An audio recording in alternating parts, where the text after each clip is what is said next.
The most lucrative road for car makers to go down right now is memory lane. This is an original Fiat Panda. Cute, isn't it? Pandas have always been cute things. And if you were Fiat, if you wanted to make some serious cash, you'd reinvent an icon, wouldn't you? You'd do what Renault did. You'd reinvent the Panda.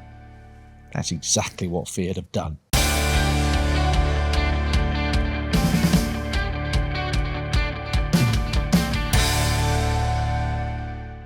Before we talk about the reinvention of the Panda, let's just have a look at this original one because it is so good. I mean, it's just typical Fiat, isn't it? This is what you think of when anybody says Fiat. It's dinky, it's so small. Look at it, look how low it is, but the design details as well. From the 80s, you've got these sort of air vents on the top of the bonnet which look fabulous. These white steel wheels with these rose-tinted spectacles on. Did they look as good as that in the 80s? But they look fantastic now, don't they? Really narrow A-pillar before crash safety became a thing, and I'm glad it has become a thing. Just come and have a look inside as well, because the fabric on the seats is so 80s. How thin these doors are. Do you remember these things? My kids probably got no idea what that sort of thing does if they saw it. It winds up the windows, the clever door opening there, the instrument binnacle. Yeah, okay, as I said, I've got rose-tinted spectacles on. I like these retro things. I like a bit of retro action, but the design of this car really is fabulous. It's no surprise that Fiat has decided to reinvent the Panda. This is the new Fiat Grande Panda. Yes, Grand does have an E on the end, which makes it Grande Panda, but look at the difference. Look at the difference in size between this Panda of the 1980s and this Panda of the 2020s. But there are loads of similarities. I'm going to walk you around this car, the first one in the UK, to show you some of the beautiful design features that hark back to this car. Do you know what? We're then going to go for a drive. Come and have a look. Now, this car is much bigger, but proportionally, you can see it is a Panda. Straight front, square headlamps, some fantastic detailing. When this is lit, you can see what these sort of pixel LEDs do. And Fiat branding here. The secret there, we're going to come back to that. But it's round the side where I think the Panda really comes to life. Have a look at just above these wheel arches. You've got these stripes just put into the plastic just here, which mirror the old Fiat logo on the front of that car. Brilliant. Lots and lots of reminders of what the car is, and embossed literally boldly down the side is the word Panda. You're not going to forget that this is a Fiat Panda. Even the chunky roof rails, they're fairly retro. And there's Panda written at the back here again. You've got Fiat written here in this panel on the back door. Of course, everything's 5-door. Nobody wants 3-door cars anymore. More Fiat stripes here. And I just love this back end. Now, you can see this car at the back next to that car at the back. It is huge, but once again, you've got the same sort of square lights just sort of plonked in as a bit of an extra. And again, a very usable boot shape, which just makes the car more practical. Fiat embossed in the back here, Panda written down there, and E to remind you that this is an all-electric Panda. More of those Fiat stripes, the old Fiat logo. This is a brilliant piece of design. It's not a pastiche, it looks really modern, yet it's a Fiat Panda. And I told you about this secret at the front? Come and have a look at this. So, somewhere hidden behind there is not a charging port, but this is really clever. Look, why hasn't anybody done this before? So this enables you to charge anywhere, and it just keeps, it's like Mary Poppins handbag, isn't it? It just keeps coming. You've got your own charging cable in the car. I love that. Brilliant, simple, useful. very Panda. Normally with these charging cables, you've got a bit of snake charmer to try and get them back into a bag or something, but I was just be really surprised at how easy it is to get that back in there. How does it go? Like, it just goes back in like that. Look. First time I've done that. Now, trust me, I'm not normally that smart.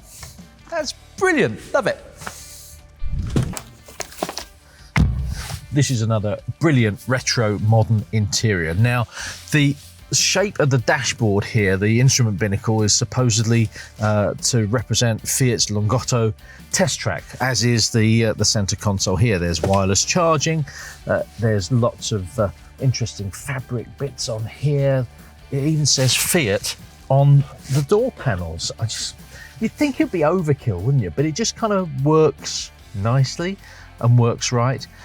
My favourite thing is, what do you think of when you think of pandas? You think of those videos of them rolling around and being silly and eating bamboo, don't you? Bamboo, of course, very sustainable material. And they have bamboo here on the dash and in other little places. This car, in this upper trim level, gets a bamboo interior. And there is a storage lid there that pops up. Lots of storage spaces. This is a really clever interior. Feels really comfortable. I'll let you know what it's like out on the road. But in the meantime, let me just jump in the back. I'm not made for getting in the back of cars, but give you an idea of how much space there is or there isn't. Yes, I know, I'm a big bloke, and big blokes don't normally sit in the back of cars, particularly behind a seat that is set up for me, another big bloke in the front. Let me just use my shoulder a bit and then my hand to put the headrest up. But do you know what? Look.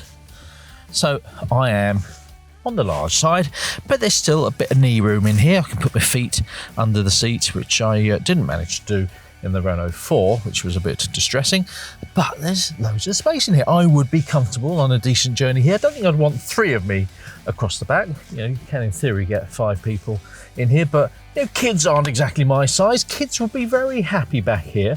The doors open nice and wide. The aperture's quite tall. Getting a child in a child seat shouldn't be too much of a problem. You've got some nice features with the materials back here, and Fiat again on the doors, some pockets for your mobile phone charging points. Yeah, I'm really impressed back here, but I just wonder, there's decent space. Is there decent space in the boot, or have they made the boot a bit smaller so you get a bit more knee room? Let's have a look, shall we? I know what you're thinking. You're thinking, what does 361 litres of boot space look like? Well, let's try and find the opener there. 361 litres of boot space, which in the real world, it's probably big enough. I reckon you could probably get one decent sized suitcase in there, or those little cabin bags. I reckon you'd easily get probably 3, maybe even 4 cabin bags in there. The seats will fold down, so you can still have 2 people in there and put 1 seat down, which is pretty cool. Another thing I quite like, this is in a world where we get spoilt with powered doors for the boot, it's really quite light, which I like. So there is an awful lot to like about the new Fiat Panda, but what's the Panda like out in the wild? I'm going to find out.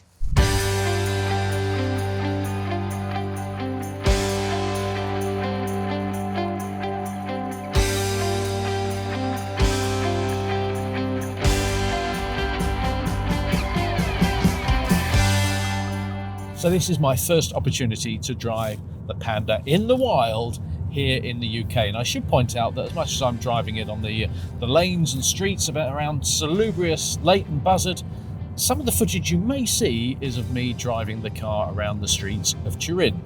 2 very similar places in many ways, but I've driven it in the UK and in Italy. And yeah, I'm sure there are some lovely Italian restaurants in Leighton Buzzard as well as Turin.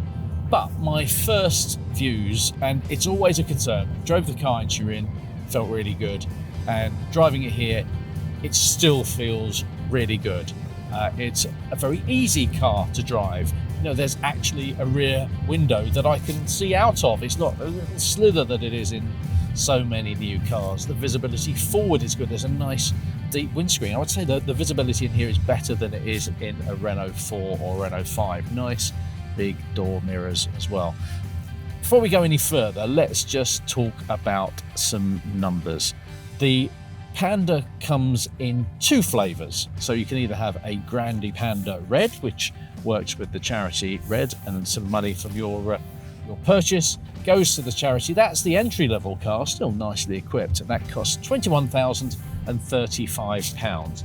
This car is the La Prima version. You've got to say it with that Italian accent. La Prima, which is £24,035, and you get all the niceties with that. You get the bamboo effect interior and this twin colour scheme, and it's really rather nice. I like the La Prima very much. Now, only one battery, 44 kilowatt hour battery, which is good for 199 miles. Now, you might think 199 miles, that's not a lot. This isn't a car that's made to drive from London to Glasgow. It's a sort of car that you're going to be ferrying the family around a lot of the time. And for that, 199 miles is probably more than enough. So, I've had cars in the past where I've barely done 199 miles in a week, let alone in a single journey. So it will be easy to live with 199 miles. But what's impressing me most is it is a comfortable drive.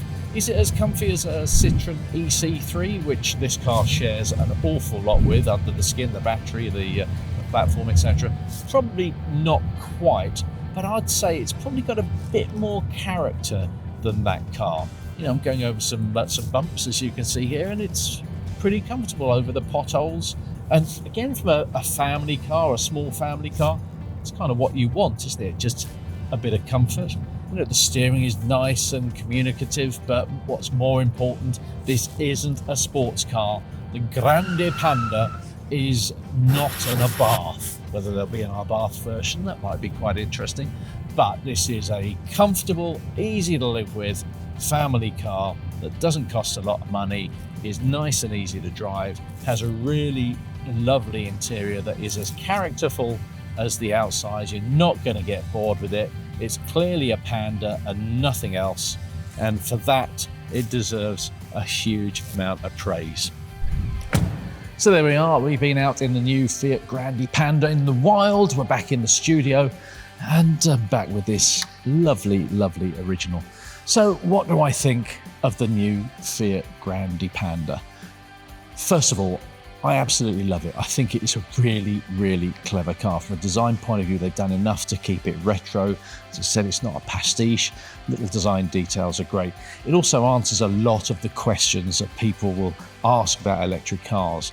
They're all expensive, aren't they? Well, you can get one of these for around £21,000. And on a finance deal, I'm sure it's going to be really affordable. They don't go far enough. Well, 199 miles is going to be more than enough for most people. It drives really nicely, but in a world and a sea of samey, particularly Chinese EVs that are coming to the market, it's so refreshing to have something a bit different, something with a bit of character. And okay, it might be a bit retro, but at least if you say to somebody, I've got a Fiat Grande Panda, they're going to have a really good idea what car you've got. And they're going to very soon have a really good idea that it's a really good car too. I love it.